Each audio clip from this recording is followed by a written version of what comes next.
close your eyes. Imagine a world where history is not a record of facts, but a carefully constructed veil. A world where a global empire, more advanced than our own, was erased from the maps, the textbooks, and our collective memory. Tonight on Folklore Files, we journey back to the shadows of the 19th century to uncover the echoes of a lost giant. Welcome to the mystery of Great Tartaria. Feel the rain against the window.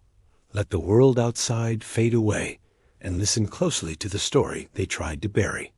If you look at maps from the 16th, 17th, and 18th centuries, you will find a name that no longer exists in our modern atlases: Tartaria, or Grand Tartary. It occupied the vast lands of North and Central Asia, stretching from the Caspian Sea to the Pacific Ocean.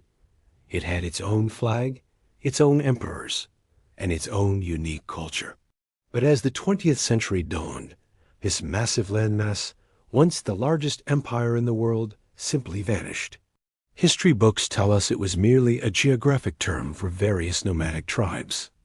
But the grand architecture left behind tells a different story. Why did the maps change so suddenly? Who ordered the name to be stricken from history? Look at the old world buildings scattered across every continent. The massive cathedrals, the star forts, the grand exhibition halls of the 1800s. We are told they were built with horse and carriage, by people with primitive tools. But look higher. Look at the spires, the intricate metal antennas, and the domes. Tartaria researchers believe these weren't just decorations. They were components of an advanced global power grid, a system designed to harvest atmospheric electricity-free energy for all. Imagine a world illuminated, not by burning coal or oil, but by the very air around us. Wireless, clean, and eternal. Was the Great Reset of the 1800s a way to destroy this technology and force humanity into a system of paid, controlled energy? Then there is the mud flood. Have you ever noticed how many grand buildings in cities like London, New York, or Moscow have their first floors half buried underground? Windows that peek out from the sidewalk? Historians call them light wells or architectural style. But the theory suggests a global cataclysm, a flood of earth, and silt that swept across the world in the mid-1800s. This event supposedly wiped out the Tartarian population, leaving their magnificent cities empty and partially buried.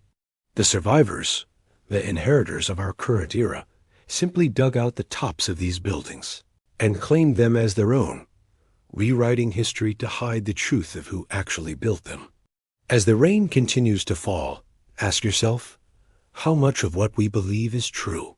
Is it possible that we are living in the ruins of a much greater civilization? Tartaria remains a ghost in the machine, a whisper in the archives. But as long as we keep searching, the file stays open. Sleep now, and let your mind wander through the streets of a golden age you are never supposed to remember. This is Folklore Files. The archive is always expanding.